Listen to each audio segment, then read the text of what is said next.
Hello, everyone. Welcome back to the Copper Club podcast, where I'm joined by Tim Vickery as we try to figure out what on earth is going on with Brazil and who can we point the fingers at to blame if there is an individual party or one or two more. But before we dive into that, Tim, welcome back. How are we doing? Yeah, lovely to be here. Still, it's hard work, the FIFA dates. There's a lot of games and a lot of narratives and a lot to process, including maybe especially what's happening to Brazil. Yeah, let's dive straight into it because it's another defeat, probably the most worrying so far. That's 4 defeats now in the first 8 games. I'm just going to ask you directly, Tim. Who do you think's to blame here? Is it Arnaldo Rodriguez? Is it Dorival Junior? Is it the players? Is it a combination of all of them? I know that's a tough question because the answer could probably It's, be yes to all of them, but I just yeah, wanted to hear your thoughts, really. well, the whole coaching thing has been a shambles. Although I kind of understand what Ginaldo Rodriguez, the president of the Brazilian FA, was trying to do when he wanted to bring in Ancelotti, because Ancelotti is so good and has adapted to so many different situations and has worked so well with Brazilian players. And it seemed that it was going to happen. Remember, the moment when this became a non-starter was a domestic one inside Brazil, when Reginaldo was stripped of his title as FA president. That was reverted a couple of weeks later. But it was in that time where the fella who'd been chasing Ancelotti was no longer there that Ancelotti defined his future with Real Madrid, and so that was a little bit of ill fortune, I think. Waiting for a coach is always controversial and never ideal. But here we come to the root of the question, and I think the best way to answer the question that you posed: who else was there? Who else is there? The thing with Diniz was, and this isn't wise after the event because I said it all at the time, it was a delirium, it was madness. Diniz is interesting. Before the Club World Cup final against Man City, he was also Fluminense coach. Felipe Luis is very clever. Felipe Luis, the former left back, he said, if you bring all of your team over to one side of the field, as Diniz likes to do with Fluminense, do that against top-class European opposition, you give away a goal. Felipe Luis was proved right within 40 seconds.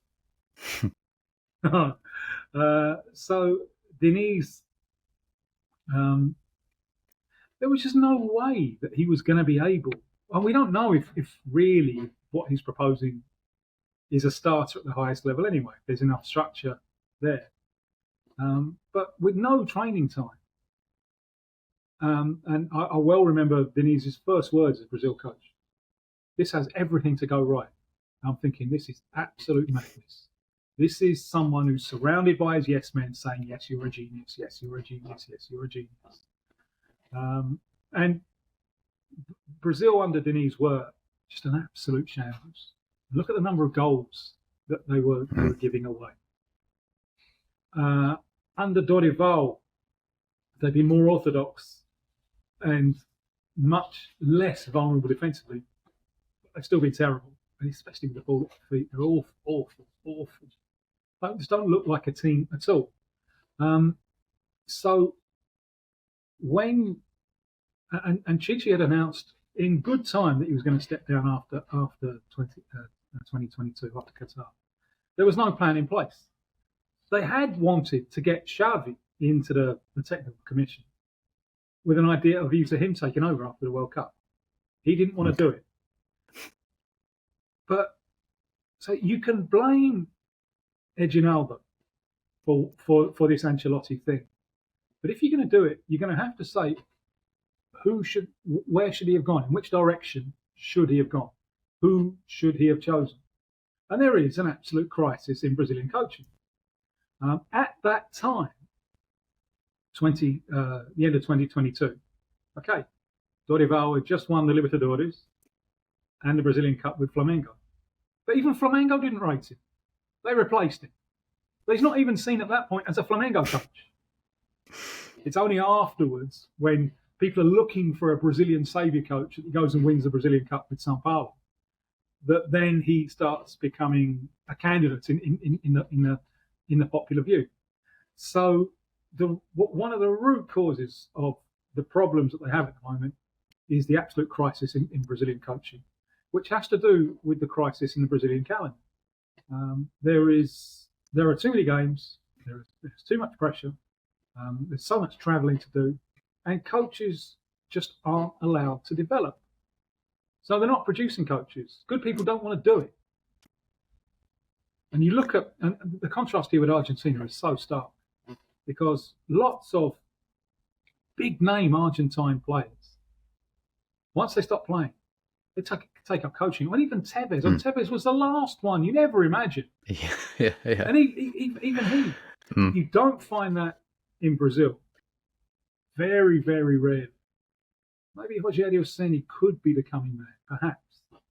At least, and this is a big thing, he's curious, intelligent.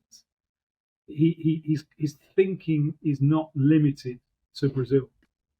Because Dorival has come in, and you could say, he hasn't had very long, but he had that block of like 6 weeks during the Copa America. That block of training time, which is manna from heaven for national team coaches. Just to give you an idea, and this is what sets Chichi apart among Brazilian coaches.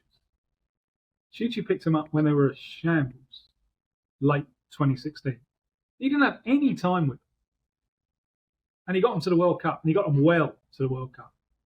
And they were a little bit unlucky against Belgium, I think.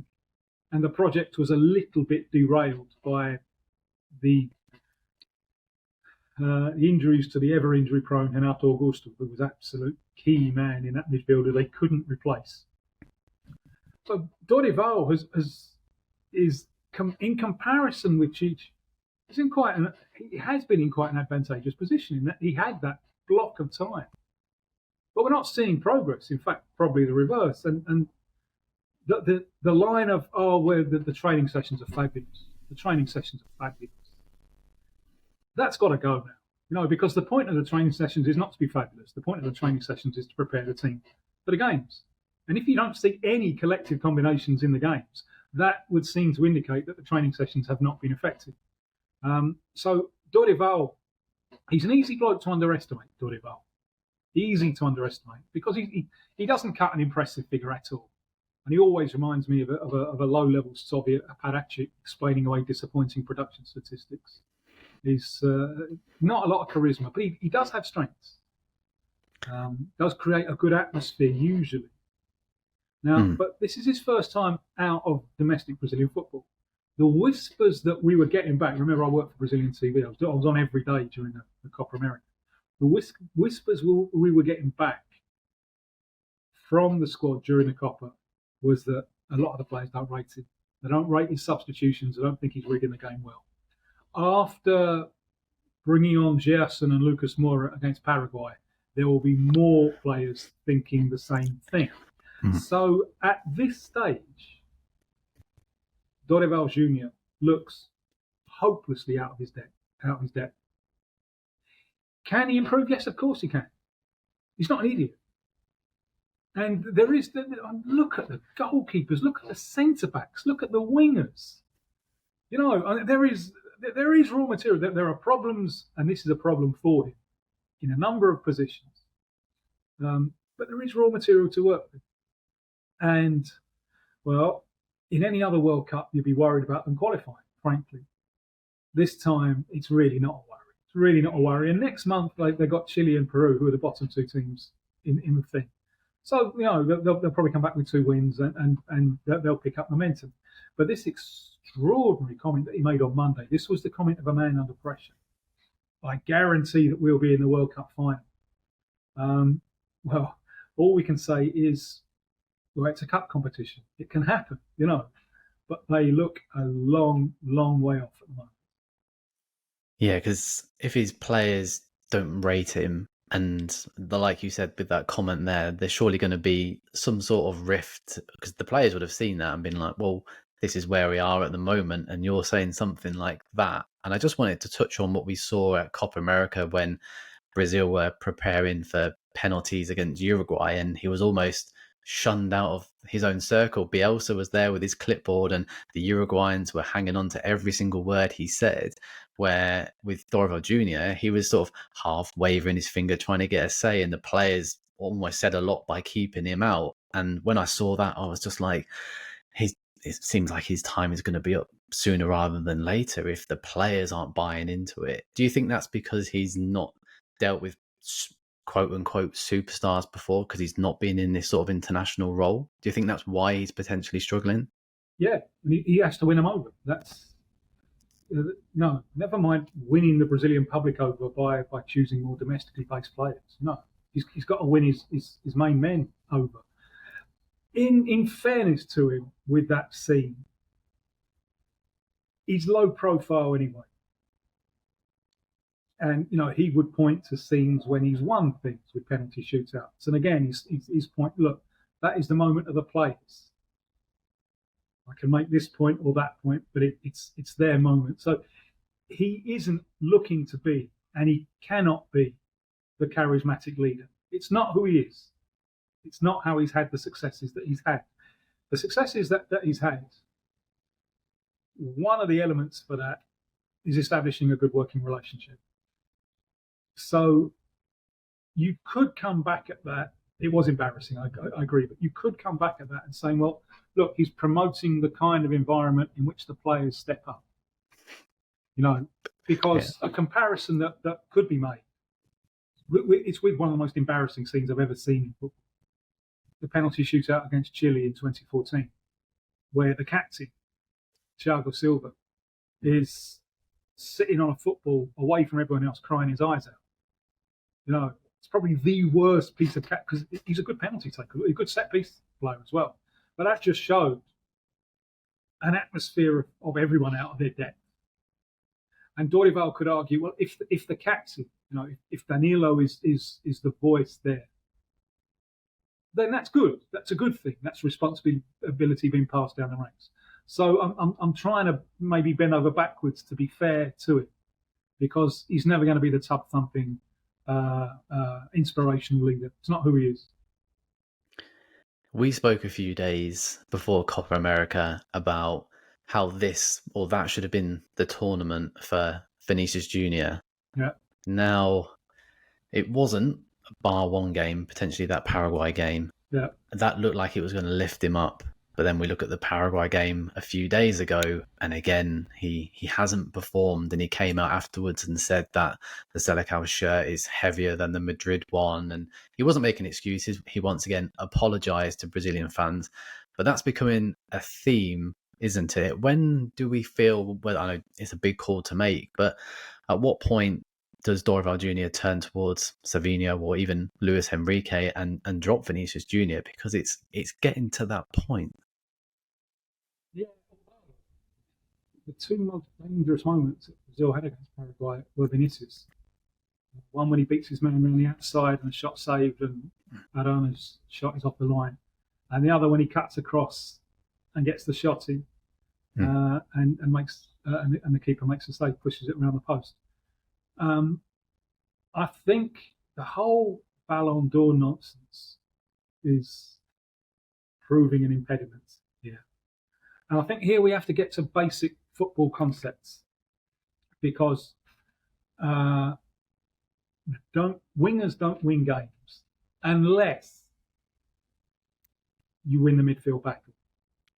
Because let's think about it. You don't win the midfield battle, and you just throw the ball to Vinicius and say, "Oh, Vinicius, conjure your magic." He's on the flank. He's got a limited corridor to work with, and the opposition are there waiting for. It's tough. Look at Madrid and the midfield that Madrid have given him. I'm sure he's going to miss Toni Kroos with that range of passing. In order to bring your wide men into the game in positions where they can damage the opposition, you've got to win the midfield back. And this brings us, I think, to the most deficient part of the Brazil team. The midfield, I don't think Andre did badly in the 2 games that he came in. And individually, I don't think he did badly.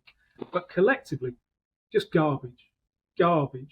There is perhaps an individual element to this, and that's Bruno Guimarães, who's getting some flack now, and he's partly, I think, responsible for the goal against Paraguay. And I watched a lot of him, and in my mind, and I said this at the time, and he was a player who used to be underestimated. And then with that cycle of the under-23s, and the Olympic qualifiers at the start of 20, and then the Tokyo Games in 21, he went from being underestimated to being overestimated.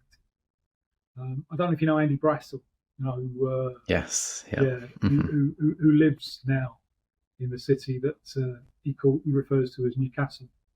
And we talk about Bruno a lot.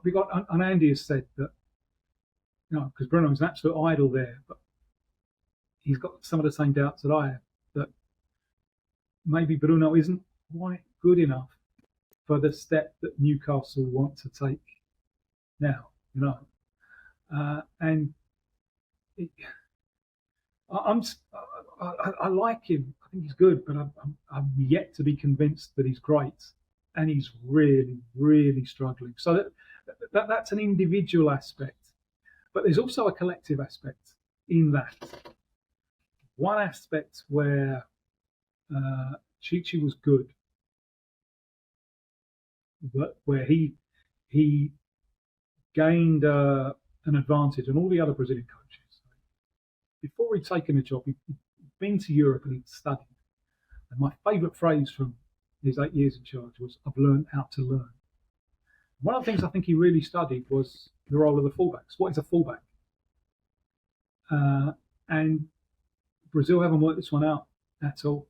The role of the fullbacks in Brazil was to be the wingers, the auxiliary wingers. You played your midfield narrow, you played 2 up front, and your Cafus and Roberto Carlos's covered the entire flank. Since the wingers have returned, there's a real doubt about what the role of the fullback is. What are they? And at the moment, they're nothing. They're not adding anything. They don't bring in a supply of crosses, and also, because if you're going to have your wingers, you want at least one of them being a midfielder, essentially. Look at Rico Lewis, for crying out loud. Look at how England used him the other day, and so Brazil aren't using the fullbacks like that. I mean, Danilo may be, I think, mentally capable of doing that, but he's getting on now. So they're not getting much out of him. Arana, I don't think he's every time he steps up the level, Diniz gave up on it. So that's a conceptual problem in the build-up. What are the fullbacks for now that the wingers have returned? What do they do? And the other one is a lack of a 9. There aren't that many teams who can play without a 9. It's tough to play without a 9 because you make your life so much easier for the player on the ball in problems because you've got a target. Now, they were going to play with Pedro until he suffered this serious, unfortunate knee injury. Whether Pedro's up to it, I don't know. And he's a player who's always intrigued me. I mean, it was a waste of time taking him to the World Cup. I said at the time I thought it was a big mistake leaving out Firmino from the World Cup squad. And if they'd had Firmino rather than Pedro, although the decision in the end was Martinelli, I think Pedro was always going to go. But if they'd had Firmino rather than Pedro to come on early against Croatia, remember Gabriel Jesus is already out injured and Richarlison's not fit. They know that after 5 minutes. They persist with him for as long as they could. Because Pedro's slow. So he can't press. And Vinny's not good at pressing. It's something that he hasn't learned very well. So Croatia were able to get the ball to their midfield, get the ball to Modric. That's 5 minutes gone, with Firmino's pressing ability. So Pedro in Brazilian football, he stands out because he's technically brilliant. And he's wonderful in the penalty area. But your good teams, Alfaro is a good coach, a Paraguay coach. And he used to do this with Ecuador. We used to see this all the time. You don't let the opposition in the penalty area unless you really have to. You keep the game out of the penalty area. Top class football is played as much out of the penalty area as possible. And there is Pedro's deficiencies. I think people have been trying to work on him belatedly. So I was fascinated to see how he was going to do against Ecuador, because the Ecuador centre-backs are good. They're physically strong, they're quick. And I suspect they might have had the better of him. But anyway, so they didn't have a 9 until half-time against Paraguay when João Pedro came on. And he was probably the best thing that Brazil had in the attack in these last 2 games. At least he gave them some kind of platform. So again, this is a conceptual problem in Brazilian football, in that they're a top producer of goalkeepers. They now produce some wonderful centre backs. They got more top class wide strikers than they know what to do with. Central midfield remains a problem, and centre forwards, although there are 1 or 2 emerging. I felt so sorry for Endrick the other night, and he produced the best pass that Brazil played all game. The crossfield ball to Vini, where it was a fabulous pass, but the ball just never came. He's asked to compete with the big centre backs for the long punts, and we've seen this in all of the last 4 games. We've seen it that because they don't have a mechanism for playing the ball out of defence, they're forced to go long, and they haven't got a 9. So the ball just, the opposition just win the ball, and the ball just comes back. And so this is a real problem that needs to be addressed. Yeah, something we saw at Copa America, especially that Uruguay game, that was painful to watch, that one. I think at the moment, I think an interesting debate there, as you said, about the ball not reaching Vinicius Junior, and the same would have been for Pedro as well. There seems to be this call, as you mentioned, Pedro. It was a real shame to see what's happened to him, especially like you said, he's slow, he doesn't press, but what he's been doing in Brazilian football, especially this year, 34 goals has been insane. Yeah, but I still suspect he's a rabbit killer. It would have been interesting to see, because I think at the moment Brazil fans are split between, do we bring in more domestic players? Yeah, this is that's just the debate, right? Such rubbish. This is for God's sake, look at Argentina. It's just not an issue anymore. They've won the World Cup, they won the last 2 Copa Americas, they're top of the table. There isn't one domestic player. I think Acuna he's now back at River Plate, and he got second half against Colombia. It's just not an issue. Yes, Colombia as well. No, the second best side in the Americas at the moment. I think they've got the third choice goalkeeper. Something, Montero is with Millonarios. Something as anyone else. It's not an issue. Admittedly, the Brazilian league is better. Partly better because they've imported so many from elsewhere in South America. But the domestically based players, during the game, there's pundits, and I quite respect them. They're calling for Gerson to come on. And someone saying, yeah, Gerson can organise this move. Gerson can't organise it. He can't. He's not at international level. He's not really a midfielder. He's a player for higher up. He's got thrust. He's got a good left foot. But as an organising central midfielder, not a hope. Not a hope. And they are continually knocking on this. And every time, and I was there in the press conference. And this is going back when the players didn't move so early. I was there in 2001, when Leon was the coach. They just lost away to Ecuador. It wasn't a bad performance. But they never lost to Ecuador before, so disgrace. Really wasn't. Ecuador were a good side. It wasn't a bad performance at all. But Leon said, we're going to have a new attitude. And what that meant was we're going to have domestically based players. And they played a game against Peru, and they were dreadful. Absolutely dreadful. And you worry if and they're not going to go down that road, but if they were, there is still danger that they wouldn't qualify, and on and on they go. Like, okay, Hawkey. Some people are wanting Hawkey in the national team. It's such a good example. Really good player. could certainly be useful. No doubt about it. Now he's worked out the back to goal thing and being that 9. He could fill a hole. I actually think Chiquinho Suarez, a possible, could fill a hole, even though he's often on the bench now. But he's better back to goal than Pedro. Stronger on the ball. While Hawkeye was abroad, they all fucking hated him. Oh, it's a disgrace. Hawkey's in the national team squad. It's a joke. And then he comes back to Brazil as a veteran and shows what he can do. It's a disgrace. Hawkeye isn't in the national team. You're not dealing with rational debate here. You're dealing with in the moment, right? Infantile nationalism. One player we haven't spoken about is because he hasn't played for a long time. Neymar. The shadow is there, and he gets more important with every defeat. I was going to say, is it time to finally admit how badly they need him? And that's admitted now. That's admitted. It's sort of in a weird sort of sense, it's actually sort of justified how important he is, because I think he got to the point where a lot of Brazilian fans didn't want him in the team, and it was umming and ahhing about it. But like you said, now it's crystal clear that he needs to come back, but we don't know exactly how he's going to come back from his injury. And I think it's a couple of months, isn't it, before he's back in November? They had hoped for October, but that's not going to happen. So maybe November, maybe next year, and we don't know in what state. But it was very significant to me that Andres Pereira didn't get called up this time. So there was no real reserve for Paquetá. Yeah. And so you're thinking, we know who's going to be playing there, don't we?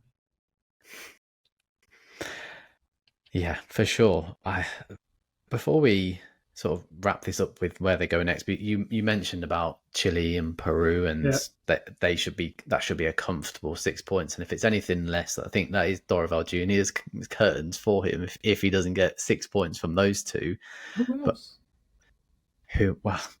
I don't have the answer, and I don't know if I want to say anyone, to be honest. But I just think that if anything happened in those two games, there would surely be consequences for him. But anyway, I don't think that will happen. Yeah, Chile will be fun because Chile are on the rebound, and that was an absolute disgrace. Which you can't lose it to Bolivia, and so Chile are really going to be on the rebound. There will be a wounded beast, and I didn't think they were bad against Argentina. They lost 2 late goals, and it was 3-0. But I didn't think they were bad bad against Bolivia. Yeah. They were bad against Bolivia. Who you have to beat to end the 31-year record. But so what next for the Seleção? I'm not 100% sure. I think if we can try and wrap this podcast up on a positive, I think we should talk about Estevao, because now Pedro is injured. He could be winning the Golden Boot domestically at the age of 17. And it almost feels like if Neymar comes back and that injury has affected him, it's passing on the baton. I think where Brazilian fans got quite annoyed was the fact that Lucas Moura, who was called up after him, came on before him the other night. And the fans, but for context, for listeners who probably weren't watching the games overnight, the fact that when he made his senior debut against Ecuador, the fans were chanting for him to come on the pitch. Like, this feels like the next generational talent. Started seconds before Brazil scored. Right, yeah. Because I've been talking on Brazilian TV. How long is it going to take while it's goalless for the fans to demand Estevao? And we agreed on half an hour, and it was just around the 29-minute mark. It was just starting, and then the goal. Then they got the goal. He's an amazing talent, and you saw the breadth of that talent with a chance that he made for the only real thing he did, winning a header. Little kid. He's not that short. He's not. But he's still 17, spring. Isn't he? Yeah. Yes, that's spring. But he's going to feel the physical difference when he steps up. So handle with care and with calm. But he is an amazing talent. In the short term, maybe I thought Luis Henrique did well. This is an interesting case, and it hasn't really been explained to my satisfaction. Because Luis Henrique is currently with Botafogo. Why did he move back to Brazil from Betis? Well, it seems because he's caught up in the same betting scandal as Lucas Paquetá. It was a double bet that they were both picking up yellow cards. I didn't know this. Yeah, this is, I suspect, has something to do with his decision to move back, because he was a player doing well at Betis, linked with other clubs. Now, Paquetá, everyone I speak to on both sides of the Atlantic fears for what's going to happen for Paquetá. Luis Henrique, Spain doesn't really seem to investigate it. You wonder what might happen here. I don't know. And some have said, Spain gave him a clean bill of health, but I'm not really sure that they've looked. I'm still uncertain about this. But anyway, I thought he did well, and he's so physically strong. Yeah. They'll know him more now, and people will know because he's very right wing but very left footed. They won't want to show him in too much, so it might be harder for him. But certainly against tiring opponents, against Paraguay, he showed. But then they got so many players in his positions, and Savinho would have had that position. Rafinha has made a fantastic start to the season with Barcelona.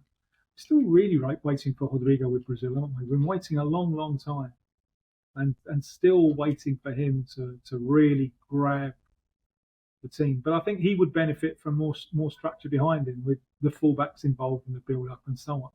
Because at the moment, it just looks like every man is an island. I was going to try and finish this podcast on what next for Brazil, but if you have the answer, Tim, you'd be a very paid man. I think what's next is at least 4 points and probably 6 next month, and crisis over for a while. November is away to Venezuela, and that's losing that one would, although entirely possible, but I wouldn't expect Brazil to lose. But losing that one would set off a major crisis as well, just because they can be tradition snobs. That would be Venezuela's first ever winning World Cup qualification. They did beat Brazil once in a friendly, and it's the Uruguay game with the Uruguay players all back there. Even Darwin Nunez has completed his suspension. So, that's well timed, isn't it? Yes, indeed. So November should be more interesting, especially if Neymar's back as well. That'd be great. Yes, that's the game where he got injured. So I would expect a good haul of points next month, and that takes some of the pressure off. And that's important, because some of this situation is pressure. And I got the impression that Dorival statement of guaranteeing they'll be in the World Cup final was a man under pressure. Because it's so unlike him. So unlike him. Usually it's everything. Time, process. We need time, process. Guaranteeing they'll be in the World Cup final. I thought it was fake when it first came across. I had to double, triple check it to make sure that was actually legit. Yeah, he is panicking, and like you said, Chile and Peru have come at a very good time, especially if they can get Neymar back. But it's a short-term solution. But potentially seeing Neymar and Estevao on the same pitch, that would be very interesting to see, especially if that is Uruguay at home. Yeah, if it is Estevao and Neymar on the same pitch, there'll be a few Uruguayan defenders sharpening their boots, I'd imagine. Absolutely. That look, Tim, that seems a good place to leave the podcast. So I appreciate your time, and I'm sure we'll catch up about Brazil in the future. Forward to it. Cheers.